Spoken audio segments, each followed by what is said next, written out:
back to another week of The Take. I'm Bill Gannon. I'm John Spinato.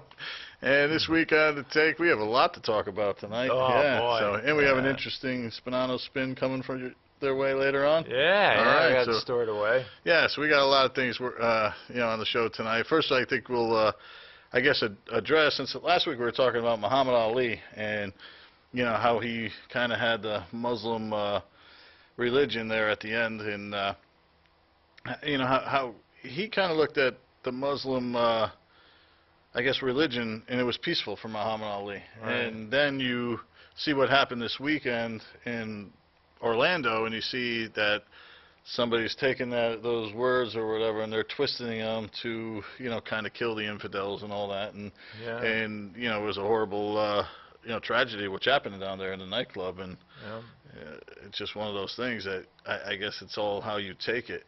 I do know that, they said that the wife knew about it.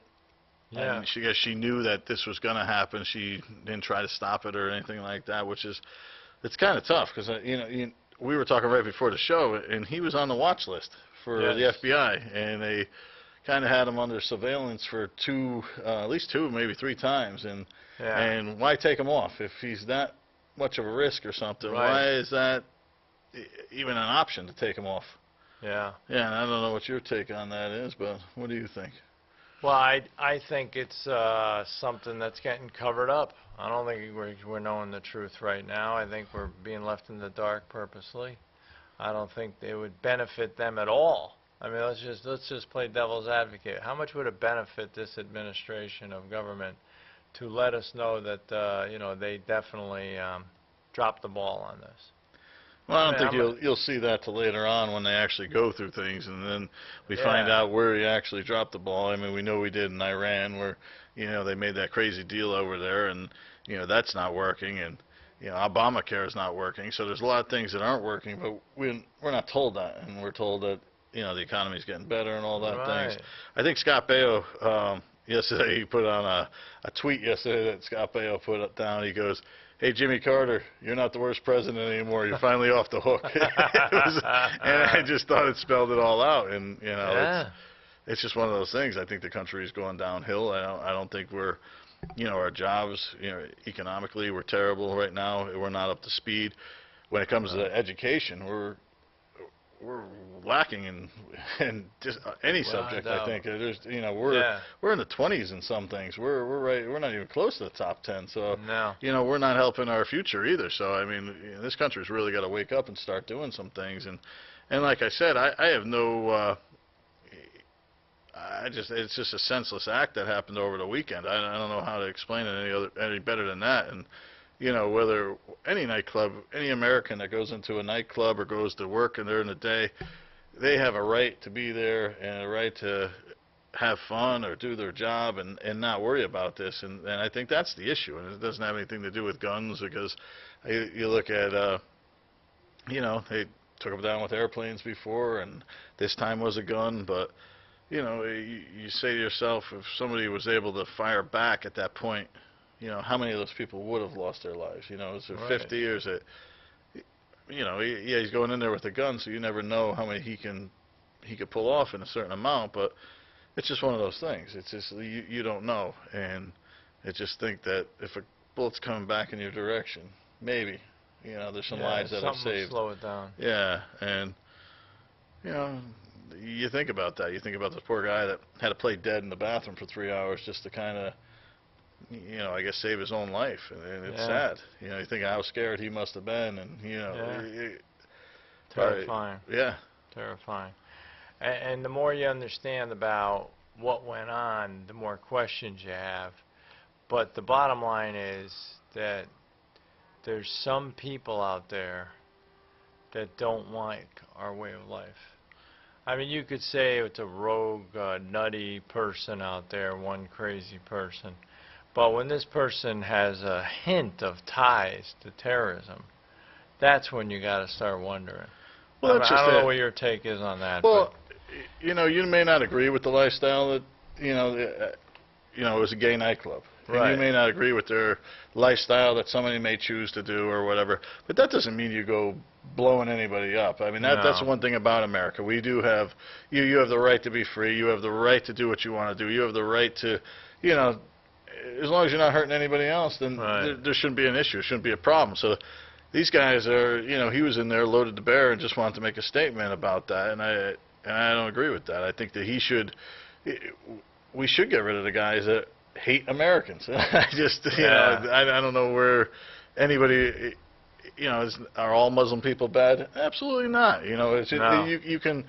Bad people are bad people, and it doesn't matter what race or, you know, what religion you are or whatever. Bad people are bad people, and that's what we're trying to get rid of. Yeah. Now, is ISIS? You know, I know they say it's 5% of the Muslim population, which is, I think they say it comes out to like, I don't know, 50 million or something like that of them are there. But, you know, if we have to take the fight to them again, then we have to go take the fight to them again. But obviously they're on our home turf here, and they're causing problems, and they're going to keep doing this until we, you know, kind of fight back and fight back hard and not let these guys loose. And, you know, I agree with some of the tactics that Trump wants to use, and I think we have to get hard. I think we have to, you know, it's a time in our life that, you know, we kind of got really soft over the last couple of years. You know, last administration or so has gotten soft, and I think it's seen that. You could say what you want to get about George Bush, you could say what you want about the war, and I know Trump was against the war, but I really wasn't, because we were safe. You know, after 9/11, we were safe. You know, you could say what you want to do about all the things that he did and what was wrong, but America was safe at that point. We were, and that's the most important thing. You know, I didn't have to worry about you know, going out to a movie and worried about, you know, somebody carrying a gun. And I think the other thing is the mental issue of it. And I think some of these people shouldn't be. We can't label them anymore. You can't label this person because it's not politically correct. So I agree with Trump in that statement that he said we have to start getting away from this PC mindset that we're just going to sit there and say, hey, you know, this person, well, he has a right to whatever, but, you know, mentally he's not qualified for things, and maybe that's it too. We're being soft on our language, and which ends up turning out to be soft in, you know, in society, and then, you know, when something like this happens, we don't want to address it. It's a gun's fault. It's not, you know, an issue. If you look at any of the people who caused some of these, you know, all this damage in any of the shootings, whether it was here in Connecticut and Newtown, or whether it's at the movie theaters out in Colorado, or at Gabby Giffords out in Arizona, you know, all these people, if you look at their pictures, you could tell just by the look in their eyes that there was something wrong with this person, you know, and it's sad. You know, and you could tell. And I think that's where, you know, we're not addressing the issue anymore. We're not keeping these people, you know, at least under a watchful eye. And whether they're Muslim or whether they're just, you know, don't have the mental capacity to, you know, to be with society, well, maybe we have to start thinking about that. And that's the difference. I think when we grew up, I think that right off the bat, you know, people were kind of labeled, and, you know, are there always going to be somebody that probably shouldn't be there? Maybe that, you know, they were misdiagnosed or something like that. Sure, there's always exceptions, and those are the things. But, you know, to keep people safe, it's keeping them safe and keeping America safe. I agree with, you know, that maybe we have to kind of tighten our belts a little more and start looking at things a little differently, you know, just to keep people safe. Because, you know, I have a lot of gay friends out there, and, you know, and I would hate to see them ever, you know, fall victim to anything like that. And any of my friends, whether, you know, they're gay, straight, or whatever. And like I said, that's just senseless, and it's not not something that ever happened in America before. I never witnessed something like this before, and it just seems like since 9/11, you have to be, you know, you have to worry about where you're going. And what you're doing. It seems that you know, society has taken a different turn. You would have thought after 9/11, after all that happened, the fact that we were attacked on our own soil, that anyone that ever thought about doing something like that would know that the penalty is going to be so severe that you shouldn't even think about it. And if you're thinking about it, you're going to get in trouble. And that was the red flag that they had on this guy anyway. You already had a red flag. What more did you want to know? Well, there was, you know, the old smoking gun, or the smoke there's fire, or whatever you want to call it. But this guy was already a labeled problem. And for some crazy reason, we'll probably, I don't know if we're ever going to know, but let's be real, we got to know what happened so we can stop things in the future from happening. I mean, the bottom line is, if you really want to stop things, you have to set up something that is so outrageous and so much of a deterrent that you could slow these people down before they get started. Now, what Trump is saying, okay, and I understand what he's saying, he's basically saying what happened during World War II. And we all remember the day of infamy, right? Right. And we all remember how Franklin Delano Roosevelt got on the microphone and said, "Yesterday, December 7th, 1941, a day which will live in infamy," and he laid it all out. But what he didn't say was, well, you know, we're not sure about the Japanese people in our country. They are citizens of this country, so we have to treat them with all fairness. He kind of threw that out the window. And I'm not saying it was the perfect thing to do, but it was the right thing to do, because it allowed people to realize that if you associate yourself with people that are attacking us, and you associate yourself and you don't report it, you're going to be in big trouble. Right. You're a traitor. Right. And that's what I think's really going on here. I think this is where this whole Muslim blah, blah, blah, whatever dialogue it is getting convoluted. What we're really trying to do is we're trying to stop it.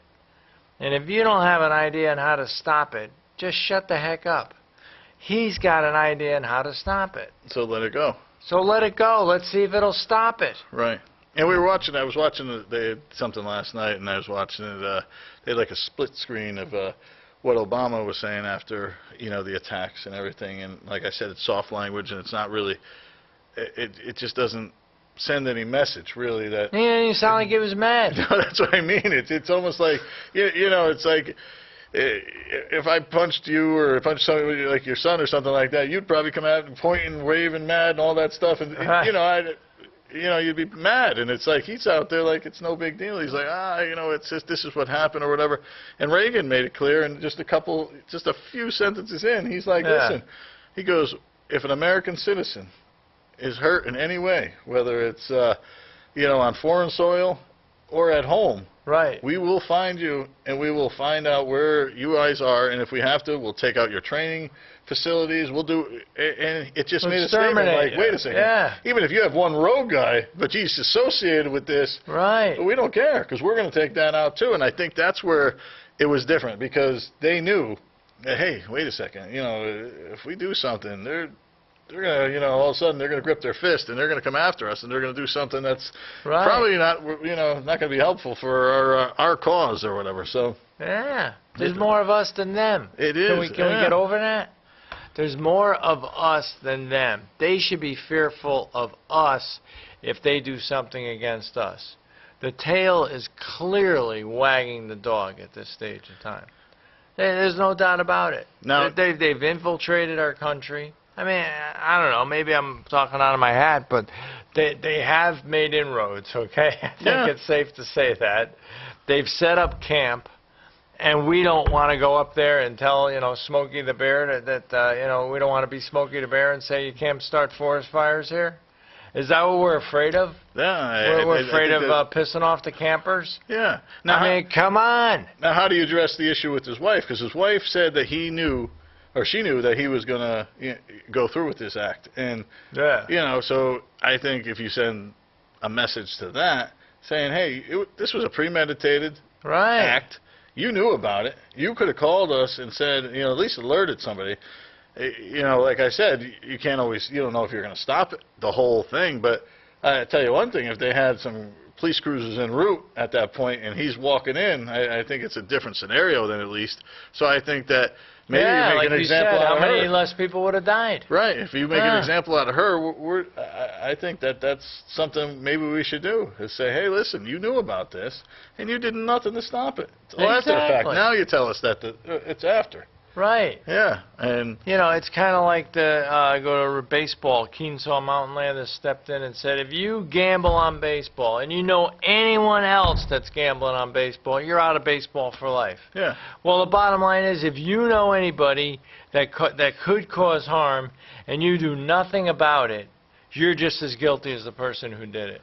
I think you're worse because gambling really doesn't hurt No, anybody. exactly. I mean, it But hurts you a little bit, but not that it's mindset. Not that, yeah. Yeah, the mindset's got to be, you contaminated. You knew the water was contaminated, and you just sat there and let me drink the water, so I killed myself. Right. You know, I wound up drinking it and dying. You just stood there and let me drink it.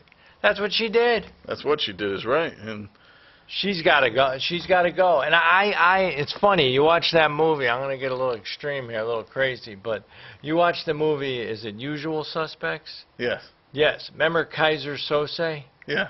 Remember what they said about him? No, I don't. I remember exactly what he said. Kevin Spacey said, Kaiser Sose was such a scared and such a feared person because if you killed any of his people or anyone, you know, whatever the crime is, he's not only going to kill you, he's going to wipe out your whole family. Right. Well, what are we trying to do here?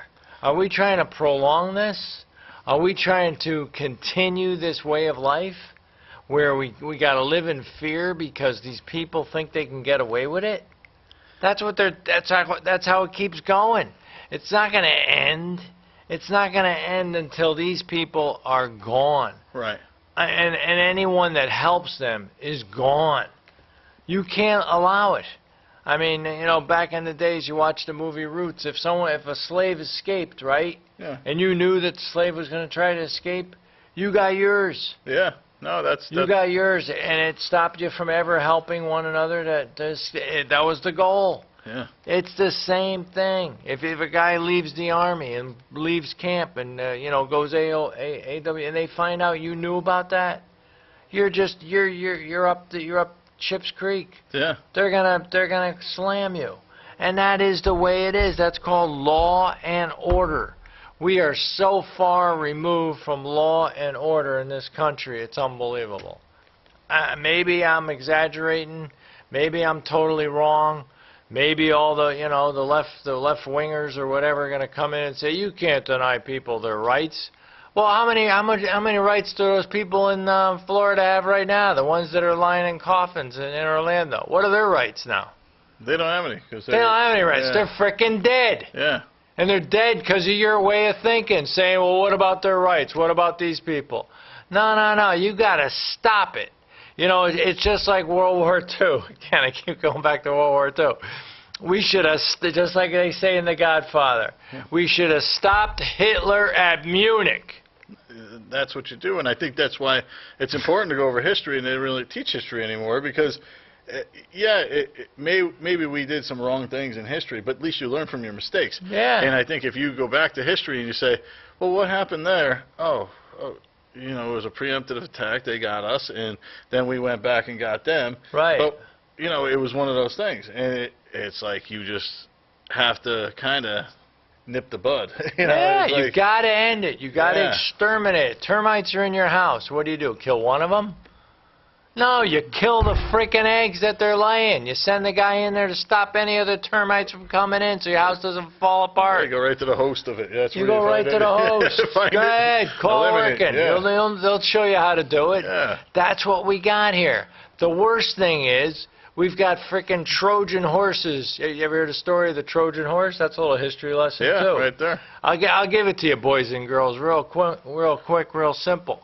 They thought they were at peace with this nation way back when, so they donated a horse, all right, and they let the horse go on their property. They let it come in there, but little did they know it was a hollow horse, the symbol, and all the men, all the enemy was in there. So at night, while everyone else thought everything was quiet, that horse released all the men, and they created mayhem, and they took over the country. That's the story of the Trojan horse. Well, what do we got here, folks? What do we got? They call them cells. What do you think a cell is? That's what a cell is. It's a operating group of individuals planning to attack us. Well, who are they? I don't know. I don't know who they are, but can we ask? Can we do a little investigating? Can we do a little more aggressive investigating? You know, sometimes in a prison area, and they're looking for something, they do a cavity check. You know what a cavity check is, right? Yeah. Yeah, they do a freaking cavity check, all right? They want to know, what do you got? How bad is it? How long are we sitting here in a situation where you might explode on us, or you got some weapon that you're going to come at us with? That's what they've done, folks. They've positioned themselves so perfectly, and the people in power right now don't give a darn. They don't care. It's totally out of their realm. All they want to do is, just like any lawyer or anyone out there, it's not what you know, it's what you can prove. You can't prove that I knew that this was going to happen. You can't prove that I did anything wrong. So therefore, don't blame him on me. But Trump comes along and he says, darn it, this ain't good. We got to do something. He's just a voice of the people. He's the voice of an angry person. What's wrong with that? Is there anything wrong with that, Bill, being angry? No, there's nothing wrong with it at all. Obama seems to think so. I think we need to start becoming angry, because then we're the ones looking. I mean, we're just going to keep crying, because we're going to lose more and more people in our country, and I think that's terrible. I think that we need to get a little angry right now and start to, you know, like I said, stiffen our backbones and start, you know, going back to the old days. I think, you know, just a little bit. You know, a little bit. I mean, I'm not going to say, you know, what do they call that, martial or draconian law, where people get their heads chopped off for no reason. We are. But we're getting killed. I don't understand that. They'll just march our guys right out there and, you know, decapitate them. And and I couldn't imagine being a parent and seeing, you know, my kid, you know, going through that. I couldn't imagine that. This would be the most horrifying thing. And it happened to a lot of people, folks. How many more people? And they're not even soldiers, most of them. Some of them are just, you know, they're news people going over there, you know, trying to do stories or something like that. They're not, you know, in no means trying to go against their cause. They're trying to report about it, but that's it. And these people don't care. They just, you know, they don't, you know, as long as they have, as long as they have a target and they say, hey, he's American, that's it. Or, you know, he's Jewish, he's, you know, gay. Any of these people are all targets. You know, it's not it's just one of those things. And I was watching a little segment yesterday from The View, and I'm watching them, and they're like, well, they were, you know, kind of getting on Trump, because they're saying, well, he was born in New York City. Yeah, he was born in New York City. That's got nothing to do with what religion he took up.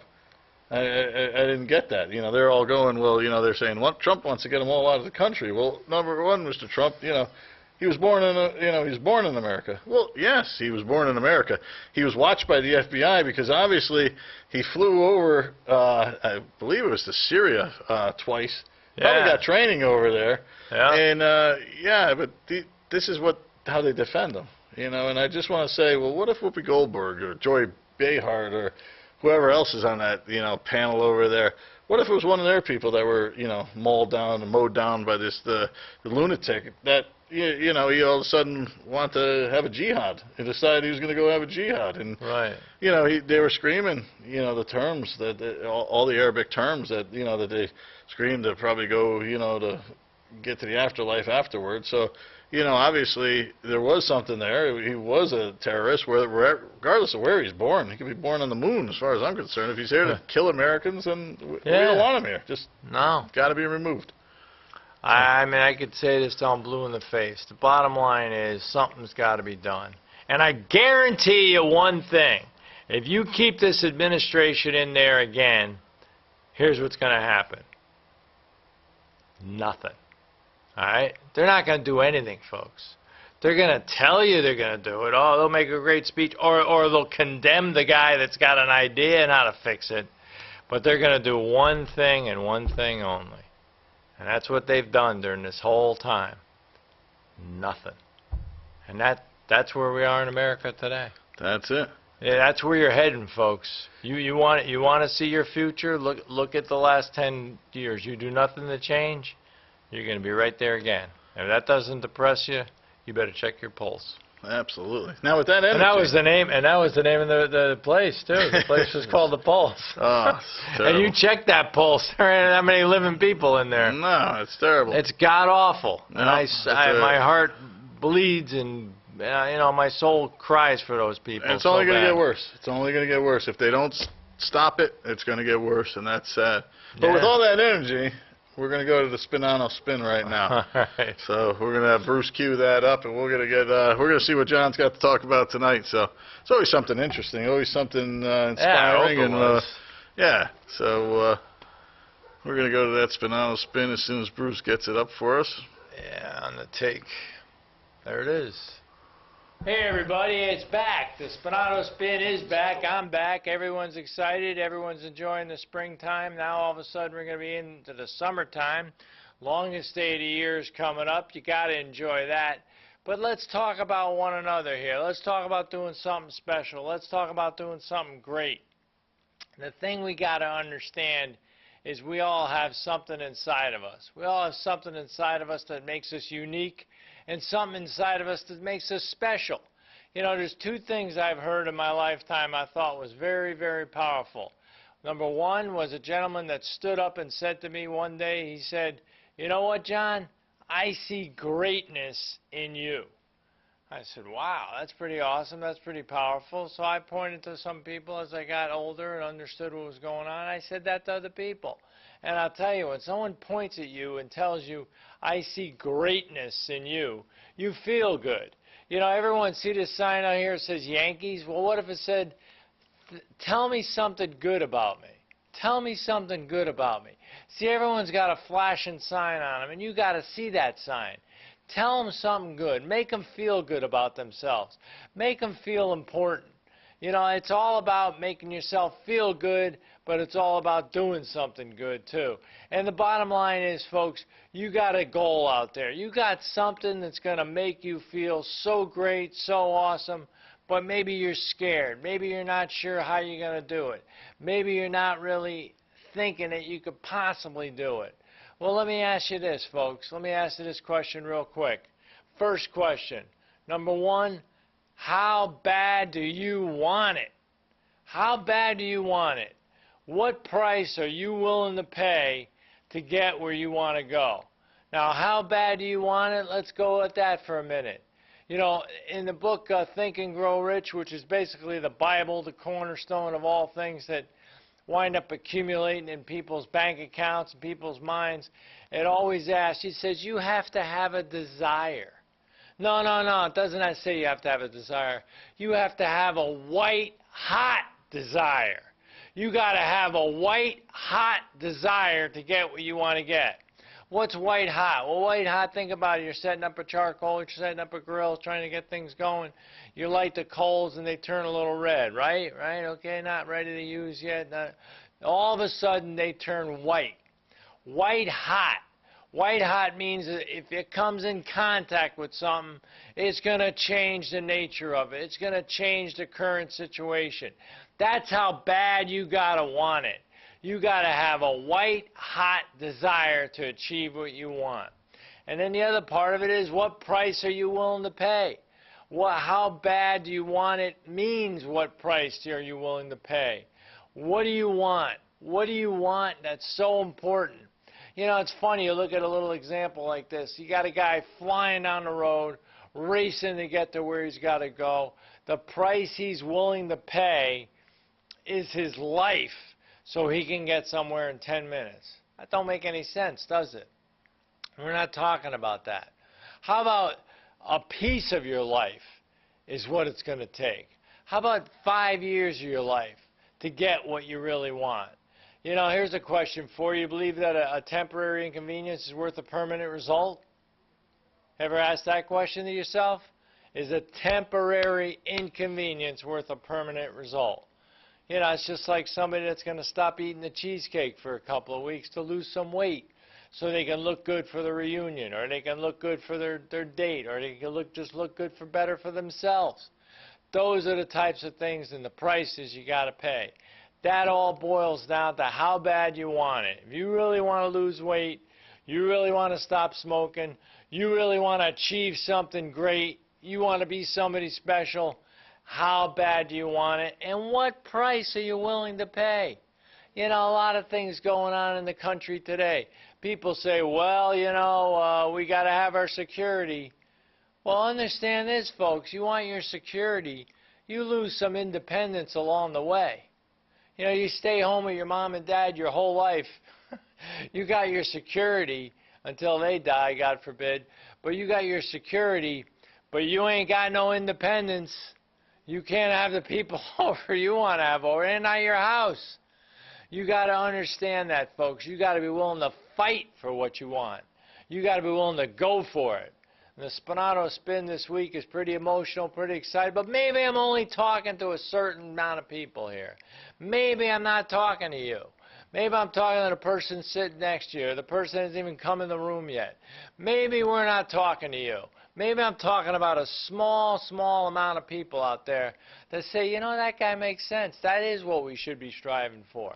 I'm not settling for average and ordinary. I'm not settling for just mediocrity.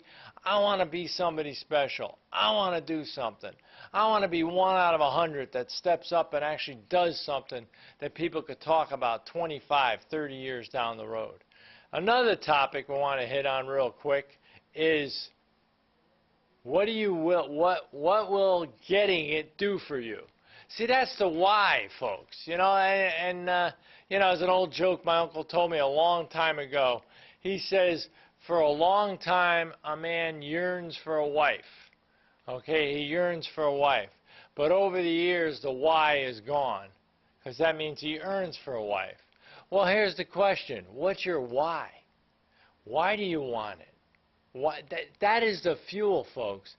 That is the #1 reason you'll go through all that. That's the #1 reason why you'll pay the price, is the why. Work on your why. Why do I want it? Why? You know, here's a little game you can play with yourself night and day, and I guarantee you might find out so much about yourself you can't stand it. When you ask yourself why you want something, after you get the answer, be like a little kid. Say, why? Well, I want to make money. Why? Well, that way I can have all nice things and I can do things special for other people. Why?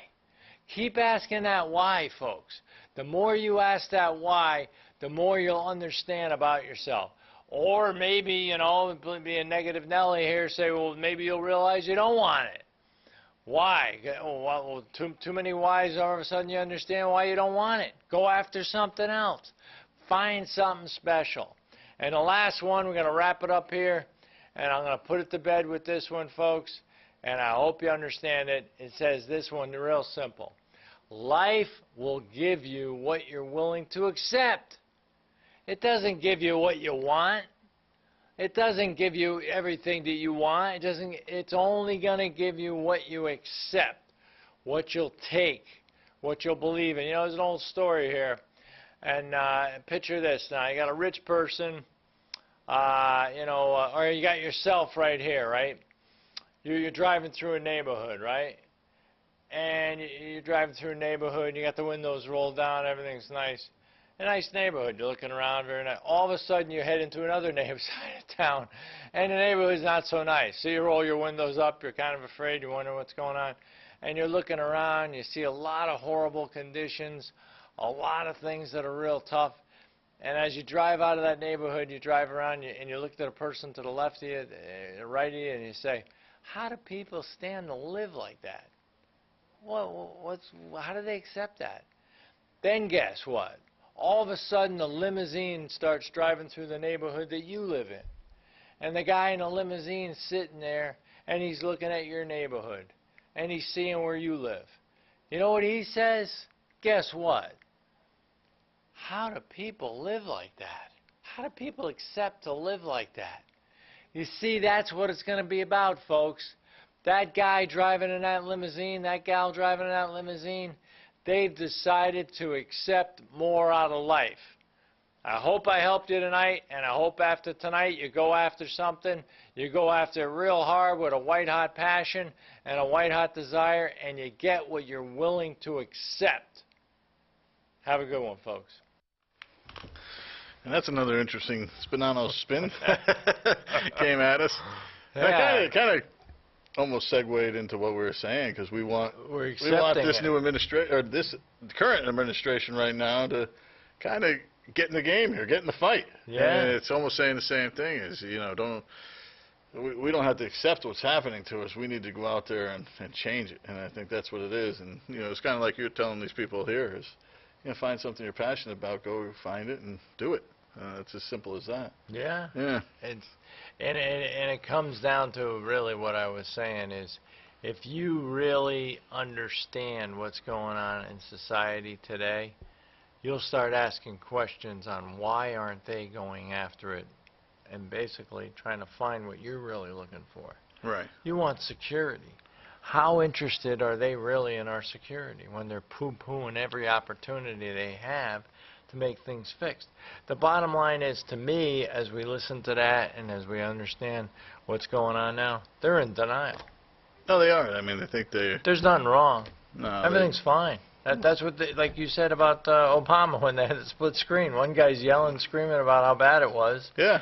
And the other guy's trying to say, oh, no, everything's well, don't worry about it. You know? We're all right. We'll be all right. We'll weather the storm. Yeah, we'll weather the storm. We'll come out all right. But like I said, it doesn't happen to them, so there's no skin off their teeth or anything. They just Exactly. going to let it go as, you know, one of those things that just happens. So we have an opportunity this fall to, you know, to voice our opinions and make a change, and hopefully people get wise about what is going on with the political system. I think that's a great point. The political system, the root of the problem. Right. The root. You hit the root. You hit the nail on the head. So it's the way that politics is conducted today that has put us in the jam that we're in now. Absolutely. Absolutely. So we got to see another Spinato Spin, but what's coming up this week on the radio show? What do we got going on? Oh, we got good stuff coming up. This week we got the play-by-play announcer for the Chicago White Sox. He's a friend of one of our hosts, Chris Ponte. Okay. He's coming on. I got another gentleman from Boston. I mean, all the time I've been doing the radio show, I've had tons and tons of guests, and I've never had anyone from Boston on the show. So, Brian Mullen, you're out there. You're up. We're going to do an interview with you tomorrow afternoon, and we'll be playing it on the show. And he is Mr. Boston out there. He's a baseball guy, MLB, and he writes about the Red Sox.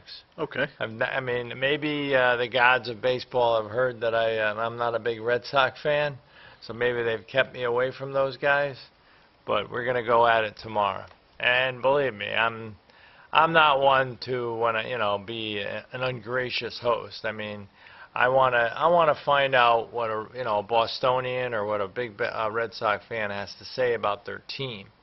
I'm not going to debate issues. I'm not even going to bring up the fact that Big Papi is having the best year ever of a guy on his way out, and raise any amount of suspicion as to how he's doing it. No. Nah, I won't even bring that up. I won't even ask that question. He's been eating good, right? He's been eating good. It's not one of those paleo diets or something. Yeah, something. Yeah. Something is very agreeable with Big Papi these days. Yeah.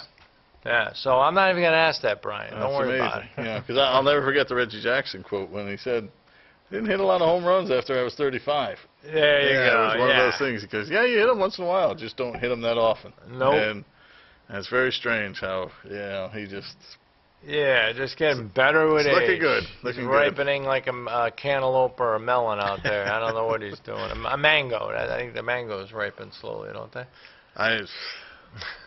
They must nowadays. There's something in the water. You must have that mango medicine, we'll call it, where you ripen the older you get. There's something there. But either way, Brian Mullen will be on. We'll have the usual suspects in the studio giving us a great little talk there. 8 to 10, Monday, Friday. 8 to 10 every Friday night, 88.7 FM, WNHU, West Haven. And you could check us out, and we'll be glad to check you out, and really appreciate you tuning in. Thanks for asking, Bill. No problem. And I wanted to touch base last week they had a party for Mary Fritz, which is a representative here in Wallingford. She's retiring from the she represented the state for years, and really did a lot for the town of Wallingford around here. She's been a staple in our community. And Fritz family, Dave's been on. He ran his campaign. Yeah, we had we Dave remember last Dave, year. yeah. So Yeah. you know, I want to say congratulations to her. And it's just a phenomenal career and everything she did around here. We thank her again for just being out there and helping our community. Just getting Sheehan's football field to just helping any citizen. I remember seeing her a bunch of times, and she would give you her home number. She'd be like, "Call me at home." That's the type of person she was. She really wanted to take an interest in her constituents out there. So it was. It's sad to see her go. Somebody's got some big shoes to fill up there, but we want to wish her well, and all her family out there, and say hello to Dave. The other one I want to touch base is Rich Kroll. He's been on this show a few times, whether he's been in studio or he's been on the phone with us. Rich has been on your radio show a few times. Yes. Rich's grandma passed away, so we just want to kind of offer our condolences to Rich and his family. I know it's a big loss, and I've been we've been texting back and forth about some things, and he's interested to get back on and everything. I know he had a tough week last week, and he's bouncing back, and we hope he gets a speedy recovery and all that stuff. Yes. So he's working on his hip too. So there's a lot of things going on with Rich right now, but pretty soon he's going to be joining us again. So we look forward to that. And like I said, our condolences to the family for the loss. But absolutely. Yeah. Prayers are with them. And we got the Wallingford graduates this week, so I get to my daughter, my final one in high school. She's graduating over there, so it's bittersweet because she's an adult now, and it's crazy. It's glad to see her make it and do as well as she's done. So congratulations, Casey. And Brandon Savaggi also he's been on the show a bunch of times. Brandon went into the Navy. Now this is a kid that one of the greatest hearts I've ever seen in a person, and I was worried about Brandon and how he was going to react, and his dad Steve was worried about him too. I remember the day he shipped off. We talked to each other for about a half hour. We're just like, he can opt out, and I want to say sometimes you see something in somebody, and sometimes you don't. And this kid surprised us all with what he did. He went out there and he really took a hold of the situation, like you said. He went out there and he saw an opportunity in front of him, and he did better than any of us could imagine. And I really am proud of the kid, and I just want to get that out there. B, we miss you. I know he's in Texas right now. He went back, he graduated, and he's out in Texas now. He's doing his training out there, and he's probably, I think in August he's coming back. He's got a couple of weeks out there, and in August or late July he'll be back. So hopefully he comes on the show, and getting his letters and everything.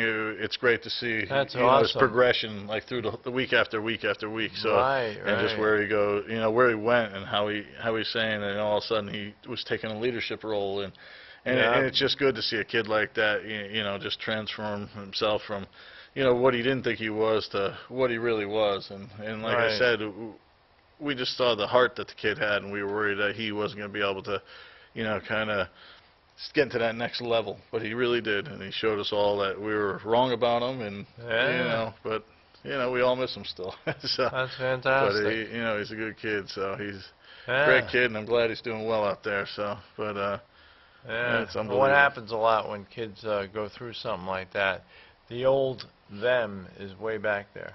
Right. Now it's the new them. It's a new one. It's a new person standing in front of you. And it's a person that looks at life a lot differently than when they left.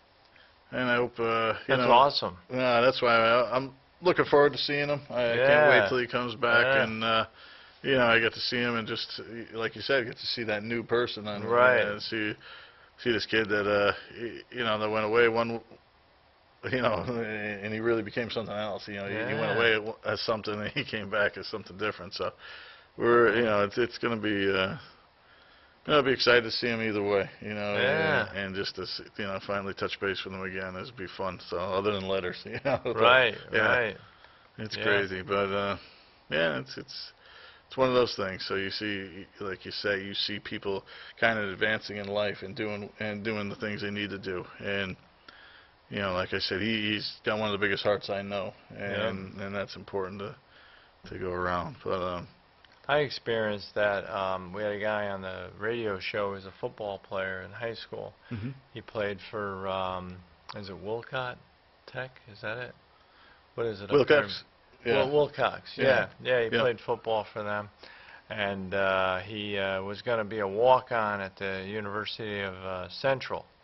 And you know, we came on the radio show to talk to us about that, and his father helped get the individual on the show, Jason. And you know, what happened was he decided not to be a walk-on football player Yeah. after high school. Decided to be a walk-on Army man. Wow. You know, he joined the Army. And it's funny, they invited me to his send-off when he went away, you know, the last day before he went to basic. And I followed his career a little bit through his father. He became an Army Ranger. Wow. That's like you're saying. All of a sudden, he went from a kid leaving, you know, his backyard. It was a backyard picnic. And the last time you see him now, if you saw him today, he's an Army Ranger. Wow. All within about a year and a half at the most. I mean, that's just an incredible, what do you call that, metamorphosis, whatever it is? Metamorphosis, yeah. Yeah. It's amazing sometimes. He went you from see a kid going to play walk-on football in some college, and next thing you know, he's an Army Ranger. And I think of that, and I think of the Army Ranger, and I think about right away. My head goes to Pat Tillman, and with the Arizona Cardinals, and how he left a $1 million career Yes. to go defend this nation, and why he still isn't in the Hall of Fame, I don't know. I think that you know, that would be something for the NFL to really, with all the trouble that all these guys have caused. Right. I think You gotta have a shining. you have to have that shining one star. beacon of light, Yeah. and I think, you know, I remember that Sports Illustrated cover, and I think to myself, wow, you know, it just, you get goosebumps just thinking about it, and you think, why isn't this guy still not in the Hall of Fame? It just doesn't. Yeah. It really doesn't make any sense to me. I think they If should you throw think him about in. the sacrifices that he laid in front of himself, even before, you know, he wound up passing on, it's very similar to what they applauded Muhammad Ali with. Yeah. Here's a person that was willing to give up their career, if not the best part of their career, for what he believed in. Right. And that's what Muhammad Ali did, and that's what made Muhammad Ali, you know, An icon. an absolute icon. And a legend. Yeah. I mean, and that's the Pat Tillman story is still an incredible story. How a guy believed in something so much that not only did he take away his own career, he decided to lay his life on the line. I mean, they're willing to risk his life. right. And Muhammad Ali didn't risk his life. He risked his livelihood. Right. And but Pat Tillman even went beyond that. He did. No, he gave it all, and I think he gave it all for us. And like I said, I don't That's amazing. understand how you can put like a GM for the NFL Yeah. into the Hall of Fame, but you can't put somebody who gave their life for the country That's into a the Hall great of Fame. topic. Yeah. And I think that's one thing, and I always think about that on Memorial Day too. I always think about what he gave to his country, and all the men and women, not just him. But you think of somebody like that gives something up that, you know, could have a cushy life for the rest of his life. You know, he had $1 million career. He could have been, you know, signing autographs events now, even if he got injured or something like that. But there was something that flipped the switch for him, and I remember them saying that he was in a weight room and, you know, he saw what was going on in the world, and that was it, and just said, I got to go defend the country. And those are the guys that you see, and you're like, wow, you know, those are the guys that we should be embracing, and those are the guys that we should be saying, hey, you know, this is where we want our country to be. This is what we want to kind of, these are the people that are role models for the kids and everything. Exactly. And That's leadership. right. And we don't want to see any kids losing their lives, especially the young ones or anything. It's just terrible to see. But, you know, at some point we have to, you know, that's their job. And, you know, some people are soldiers, some people are firemen, some people are doctors. You know, that's your God-given gifts that you have in you. Right. And I think that's where we need to use them. And, yeah, you know, we're the best nation in the world still, and we should try to remain that way. And I think that's what's important. That's where we're going with all our talks lately. And whether it's your Spinato Spins to motivate people to kind of, find that one little thing in themselves to try to get themselves out of there, that'd be important. The other thing would be, is just look at what's going on in the world and see, wait a second, this is what we had for 8 years. Really hasn't worked. Maybe we should switch off and change it for a little bit. And I think that's where we need to go right now in the world. So we'll see what happens coming up. We'll see. Like I said, we have the ability to change it in November, and hopefully we do. But, I think people need to kind of take a look around what's other than themselves. There's a lot of inner love in the world nowadays. There's not a lot of exterior love, that doesn't go much further than ourselves anymore, which is sad. And I think that's what the problem is. So that's a great point. We're keeping it inside, and it's not always the best thing to do. And I think we're both of Christian religion, and we both look at Jesus Christ. And I think that when you follow him, and it's just he was always trying to bring people together, and he was his. Anytime he spoke to people, all his things were all about love and helping people and fixing what was right. And eventually he gave his life for us all on the cross, and for our sins were forgiven. So you look at that and you say, I think that people have lost their their faith in the world, and it's just they're looking at things the wrong way and reading the interpretations from different people that they follow, and in hateful ways, and I think that's the best way to look at it. So and I just finished reading that book I told people about a couple weeks ago on Lombardi. And one of the things that they concluded the book with was Lombardi had a servant's heart, but a servant's heart is not exactly what you think it is. A servant's heart is somebody that believed in spreading love. So that way you can understand that you're not just playing, just exactly what you said. You're not just playing for yourself. You're playing for the group. Right. And the amazing thing, and I'll shed a little light on this, which is really astonishing the more I think about it. Why is it that the Packers from so long ago stayed so tight as a group together? They had friendships that lasted, I don't know, 35 years after they were done playing? Yeah. I think, I'd like to take it even a step further and say that I think it wasn't even friendships. I think he almost turned them into family. It was like, they became something that they were so close to, had such a, well-knit bond there that it was, it was almost like they were into each other's lives. Like they wanted to see you succeed, and they wanted to see this person succeed. It was almost a personal thing. It never ended. Yeah. Once they got off the field, it didn't. See, Lombardi, the way the book portrays him, it makes a lot of sense. He didn't teach you how to play football. He taught you how to play the game of life. Right. And even if you look at the Kenny Chesney Boys of Fall, if you look at Joe Namath, he's on there, and he just says, he says that how, football is almost like the microcosms of life that you see. It's just on a smaller scale. Right. And he said it's the big game. His words were, life is the big game, and we're here to kind of live it together. And you need your teammates. You need those people around you that you do need. So it's important to see that, who's going to have your back and who's not going to have your back, or who's going to be right there. So, those are the things that I think you look at, like you said when you were talking about Lombardi. Just some quotes that you're saying, how it just, you can put it in your own life. You don't need to be on a football field. No. These things are, like you say, like, these are universal. It doesn't have to be a basketball coach. It doesn't have to be a football, team that's listening to this. It could just be a regular, person in a classroom, or it could be somebody else, on a walk, talking to a friend about it. So these are the things that, I think you need to kind of dissect and look into and say, wow, what's this point there? You almost got to go deeper. And I always look at my friend Ron Garney, who another one we have out on the show, and we'll have him on pretty soon too.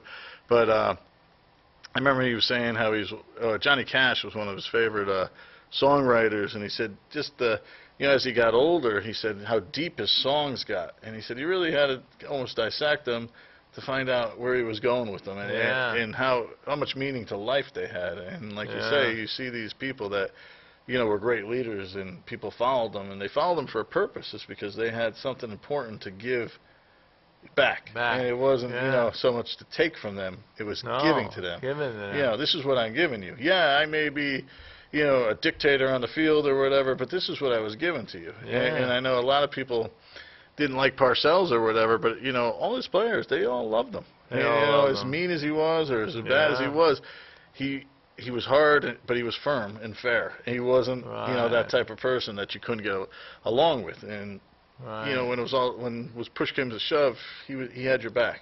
Yeah. And I think that's the most important. I think that's where people say, this guy is a leader. Right. Yeah.